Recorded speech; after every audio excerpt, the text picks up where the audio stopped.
This is gonna be the biggest showdown I've done so far. Hyatt and Chase versus Hilton and Amex. It's not gonna be that simple though. No.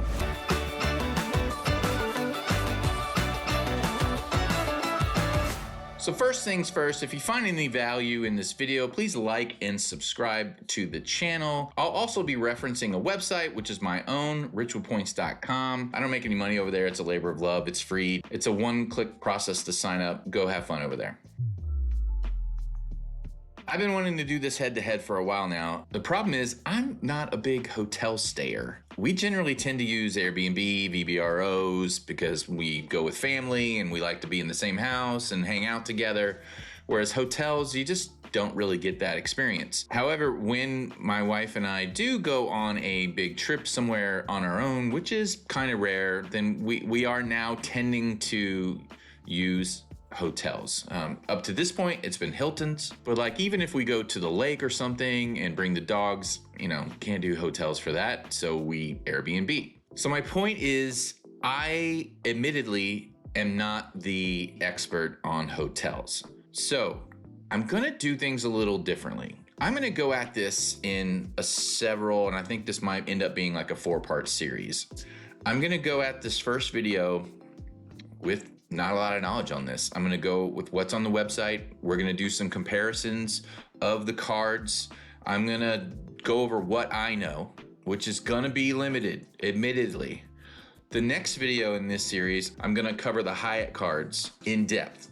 I'm gonna bury myself in Hyatt over the next week and cover those in depth as possible. Then the week after, I'm gonna bury myself in Hilton. I have a little more experience in Hilton, but I'm gonna learn as much as I possibly can, and I'm gonna cover the Hilton cards. And then for the final part of the series, I'll come back and basically sort of redo this video with everything I've learned, and then sort of see where my opinions have changed, where data may have changed. I may have something wrong somewhere on the site currently that is going to be now in the final video changed or resolved or fixed or updated. And then also, and this generally happens a lot, when I go really in depth in a certain type of card or cards that have certain features that maybe others don't, I tend to add features to the website to make it easier for you guys using the website to do research and do comparisons. So what may end up happening after these 4 weeks is I'll have added features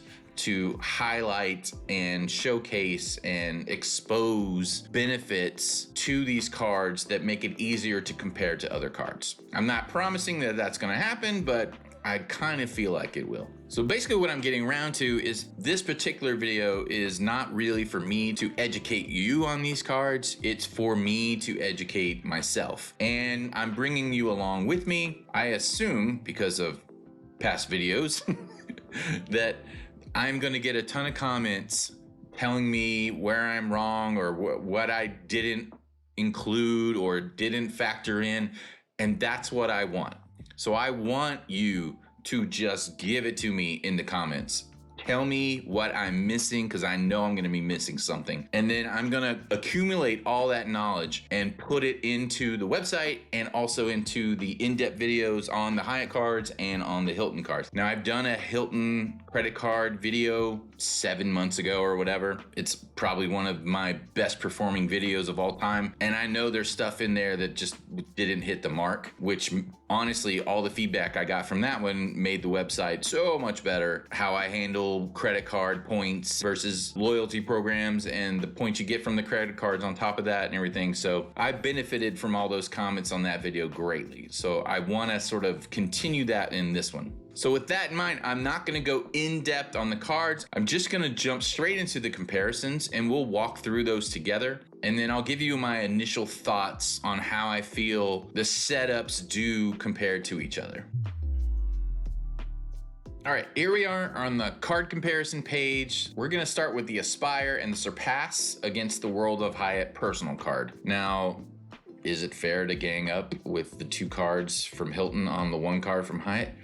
hey, it's not Hilton's fault that Hyatt only has one card. I don't know what to tell you. So, and Hilton has another offering that's no annual fee, the Hilton Honors White card, and it also has a business card, and the Hyatt has a business card. We'll cover those in here in a bit. The Hilton gives you a couple of options. So the Surpass at $150 annual fee, and then the Aspire, which a whopping $550, but it comes with a lot of value for that $550. And then the World of Hyatt is a nominal $95. I mean, it's a pretty entry-level travel card annual fee, which is great, but I mean, you could even start with the Hilton Honors 0 annual fee to dip your foot into the game, and then you get a bonus on that one, you get a bonus on the Surpass, and then you get a bonus on the Aspire, whereas you're only getting one bonus for the World of Hyatt. Now, let's look at those bonuses. Normally, it's 30,000 points. It is right now in a limited time offer, good until March 6th. So, interested in the World of Hyatt card? Take advantage of the bonus offer. You're getting more than double on that. It's American Express, so you can generally find a good bonus offer on the Hiltons as well. I don't think there is one now. No special offers on them right now, but they are there all the time. So just keep looking if you're interested in those cards. So huge difference in the sign-up bonuses. Plus you have more cards to kind of get every 3 or 4 months. If you wanted to go all out in Hilton, you've got 3 cards, 4 if you count the business versus 1 or 2 if you count the business on the World of Hyatt to get bonuses. So a lot more bonus points you can stack up on the Hilton side. Now, the big knock on Hilton is their point values. So the pointsguy.com's valuation for Hilton points are 0.6 cents per point, whereas with the World of Hyatt, it is 1.7 cents per point. Now, the other side of that coin is that you can use those points on Hilton anytime you want, on pretty much any property you want. It's not very hard to redeem your points on a Hilton property, whereas World of Hyatt, the knock on it is you can't just use those points on every property they have. There's like 1 to 4 class thing, and just sometimes you go there and it just says, no, you can't use points. Maybe it's in the peak season and they just don't want you to use them. So again, I'm gonna dig into that more in the next video, but that is the general knock on Hyatt is you can't use the points when you want to use the points, whereas Hilton, they're not very valuable points, but you can use them pretty much everywhere. Now for me, I don't vacation by finding a hotel with good value and then building my vacation around that. It's just not how we work. Maybe in the future that'll change. But right now, I mean, my wife and I labor over where we want to go just because of the place and not really of the value. So we pick a place and then we try to find a hotel near exactly where we want to be. You know, this is the city center or the beach location that we want to be at, and then we find a hotel that fits our needs there. Now, if Hyatt doesn't even have a location there, or if the Hilton locations, the point redemptions are like 0.02 cents per point at that location, then a lot of times I'll just book it in a Chase portal at 1.5 cents per point. Now, where I haven't done the math on it, and I need to, and I will, is using the credit card for Hilton, getting, and we'll cover this in a minute here, but is using the credit card for the multipliers that you get on your status, plus using the credit card. So that obviously you're still going to have low value points, but then they just start throwing points at you. So we'll get to that. So like I said, there's a limited time offer right now, 65,000 points versus 30. And then for the Surpass, you get 130,000 points, and the Aspire, you get 150,000 points. They also have limited time offers throughout the year, several times usually throughout the year, which can get pretty high on these points. So we covered the annual fees, but it's 95 versus 150 versus 550. And then for the spending modifiers, now you'll notice that these are modified. So if I take off the point equalizer, you'll see that the World of Hyatt doesn't win anything. It's like nothing. It's the lowest. But because of the value of those points, if you turn on the point equalizer, we equalize that across the board. So even though you're earning 7 points on airfare with the Aspire, those points are only worth 4.2 when compared to the World of Hyatt, which you're earning 2 points. It's valued at 3.4. So that's what's happening here. That's why you're seeing these points being changed for each of these categories. So you're not going to earn 3.4, you're earning 2, but the value of those points when you earn them will be 3.4 if you're considering the point guy's valuation at 1.7, and vice versa for the 6 point, where you're earning 3, but they're only worth 1.8. All right, so taking that in mind, still World of Hyatt isn't all that great. I mean, it beats the Surpass sometimes, but when you're just looking at the Aspire, it's winning on every category. So car rentals in the portal, dining, and we'll come back to hotels in the portal. But so gas, groceries, and online retail,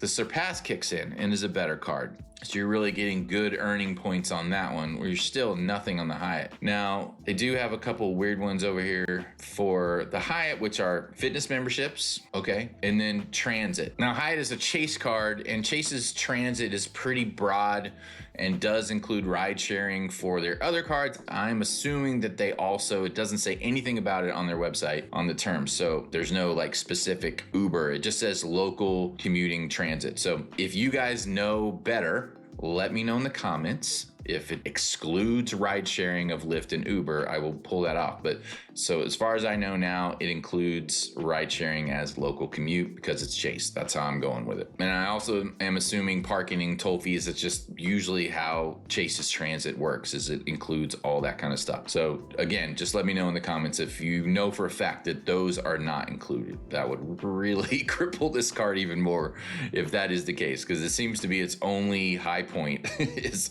fitness memberships and transit. All right, so coming back to the hotel portal. Now, when the website says hotels in the portal, it's sort of a catch-all term for purchasing in the portal for whatever that company. So it makes a lot more sense when we're dealing with Chase or Amex. You go to their travel portal and purchase the travel in that portal. For airlines, you're obviously going to the airline's website, but you could call them the same thing, just like with the bank, you could call them as well and use your card on the phone or whatever. But for hotels in the portal would include using your credit card at the desk. So it's the same thing. So it's just you're using it at Hilton, either in the portal, on the phone, at the front desk of the Hilton. It's fine. And I would imagine it would be the same thing as if you went to American Airlines, went to the American Airlines counter, used your American Airlines card and book it, you'd get the same amount of points. The only thing I'm aware of that's different is if you're using your like Chase card, you have to prepay for the airfare through their portal in order to get that. And that's really what portal means for them. Whereas hotels, you can call, you can pay at the counter day of. That should all earn you the same amount of points. Same with airfare. Like I said, you book at the counter, you book on their website, you call, it's the same. I'm using portal as a generic term for all of those types of purchases whereas if you use your Aspire card to book a hotel at a Hyatt, you're gonna get 1x for that. You're not gonna get the 14x points that you would booking at the Hilton, right? So whereas Chase, if you have the reserve, you're getting 3x points on travel. You can book at the Hyatt, you can book at the desk, you can book at the Hilton at the desk, you're getting 3 points no matter what, but you'd get more points for prepaying for the travel through the travel portal. So I just want to make sure that was clear on what hotels in the portal means, especially in terms of using a hotel credit card. It doesn't mean you have to use it in a portal. You can book right at the desk. It just means you're booking with that particular chain. Now, you'll notice that you got 14x and then all of a sudden there's 28.4. Where do we get that? And then 4x and then now we're at 12.3. So if we turn off these two, turn off the point equalizer and we turn off the membership status modifiers, then you're gonna see that this credit card just earns 14x and then 4x for the Hyatt and then 12x for the Surpass, right? So that's what the documented earnings for this card are. Now, what we do is when you have the Aspire card, you automatically get diamond status. You automatically get gold status with the Surpass, and you automatically get Discoverous status with the Hyatt. With status, you automatically get extra earnings. It's like a plus something. So I'll just dive into the Aspire. So it's plus 20. So you're getting plus 20. So it's 14. With diamond status, you're getting plus 20 on top of the 14. And if you didn't have the card and you were a diamond status because you just stayed there all the time, but you never had the Aspire card or never had a credit card, but you just stay at Hilton's every single time you go and you've made it to diamond status without the card, congratulations, then you would get the plus 20 on your stays anyway. You would get the plus 20 no matter what credit card you were using. So even if you had the white Hilton Honors, you'd be getting plus 20. But we're going to just assume that you're not going to have diamond status on the Surpass. But if you had the Surpass and you had diamond status, then it wouldn't be plus, what is that, 18? It wouldn't be plus 18, it would be plus 20. So you'd have to figure that math out on your own. Maybe one day I'll have it to where you can set your status and then it automatically does this for you no matter what. So that's where we get this. So you go from plus 20, so you go 14 to 34, and then we equalize the value of those points to 0.06 cents per point, and that brings it down a little to 28.4, down a little to 25.2, and then up a bunch to 12.3 with the Hyatt because they're worth 1.7 points. So that's how that works. All right, so let's come down to the benefits. You don't get any kind of Airport Express credit with Hyatt that I'm aware of, whereas you get the Clear Plus credit with the Aspire, nothing with the Surpass. Now, both the Hyatt and the Aspire get one free night annually.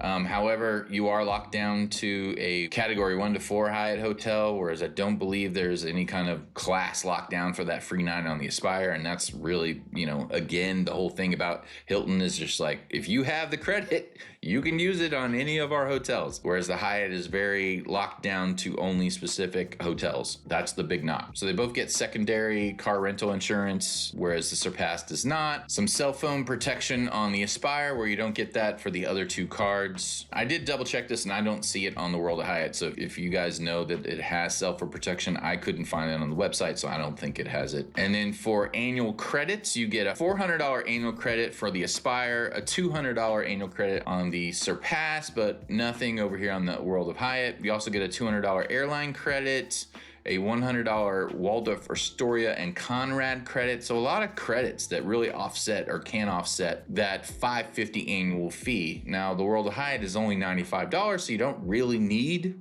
a bunch of credits to do that. So in that respect, it's obviously easier to have a lower annual fee and not have the credits, but we'll go over in the wallet setups, how much that can earn back for you. Each of the cards have several different ways of earning extra nights, earning upgrade to a diamond status. This comes with diamond status, which we'll cover here in a second. And again, if you're earning free nights over here, it's only category 1 through 4. Whereas with the Hilton, I don't think it matters at all. And then for status and instant perks, so for the Aspire, you instantly get to diamond status, which is their highest status. Whereas with the World of Hyatt, you get Discoverers, which is just the second level. And there's another one, and then there's like Globalists at the top, which you have to earn to get. Whereas with the Aspire, you just get it. And the knock on that is, oh yeah, but everybody who gets the card is getting diamond status, which dilutes the diamond status, and you don't really get as many upgrades because everybody has the card. According to Luke with points, it's not that big of a danger as people would make it out to be. He still gets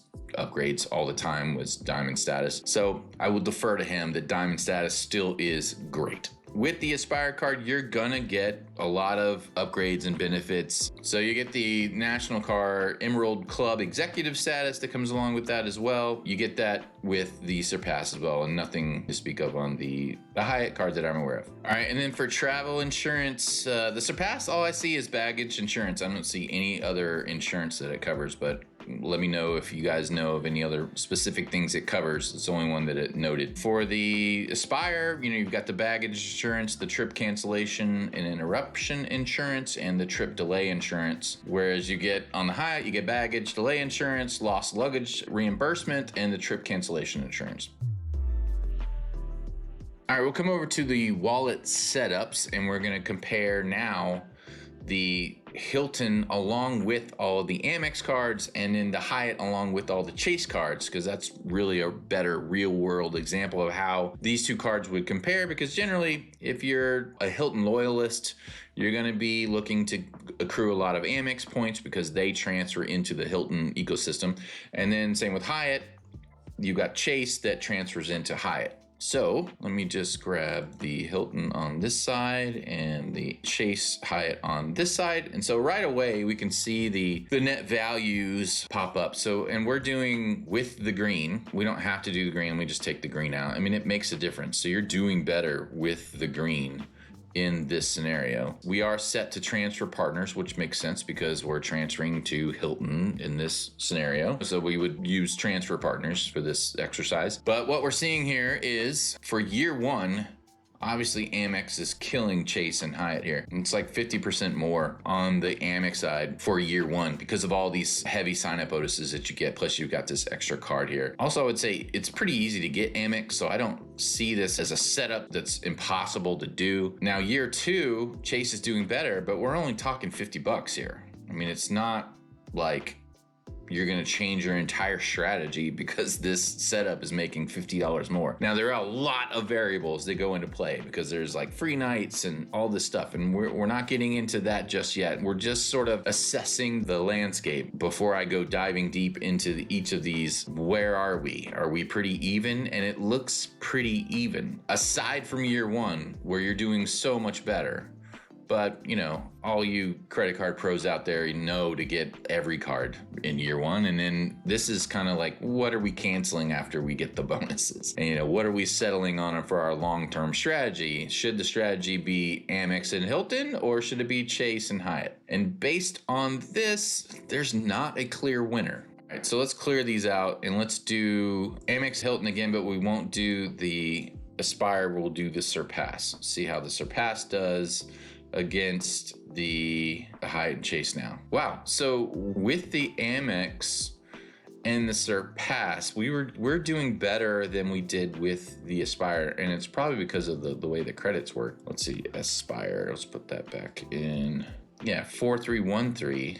Whereas with the Surpass, we are 4417. Let's just try the Hilton Honors white card and see where we are there. So we are lacking with the white card because you're not getting as much benefit with the white card and the spin modifiers and everything else. And now let's just try the business cards. So we'll do the Hilton Business with the Hyatt Business and see if that makes much of a difference. So still doing better on the Hilton side. All right, so what have we learned? If you don't have the blue American Express, I did a whole video on this. I'll put it right here. But if you don't have the blue, American Express is just not your friend. However, if you can get the blue, then the Hilton Amex, I think, nudges out a little bit as the winner of the two at this point in my assessment, but it's so close, it kind of doesn't matter. So you could go either way. It's, you know, you're looking at dollars, not hundreds of dollars, maybe tens of dollars at most that you're going to be dealing with. And it's just depending on how your spending is, how you're using the benefits and so on. So I think it's fairly even, but I'm nudging towards Hilton because you can actually use the points. Whereas the Hyatt, it's kind of up in the air as to whether or not you can use the points at the hotel you'd want to book at or not. Anyway, so I'm going to dive deep into Hyatt in next week's video, and then I will go deep dive again into Hilton, and then we'll meet back here and see if anything has changed since this video as my opinion on the Hilton versus Hyatt cards. So if you're new to the channel, please subscribe, make a comment down below. Actually, send me all your data. Any data you have on Hyatt properties, Hilton properties, like bookings and point values, anything you can give me to include in my assessment would be amazing. There's really no replacing real world data versus just some guy spewing what he thinks based on feelings. So send me everything you got, and we're gonna see you in the next video.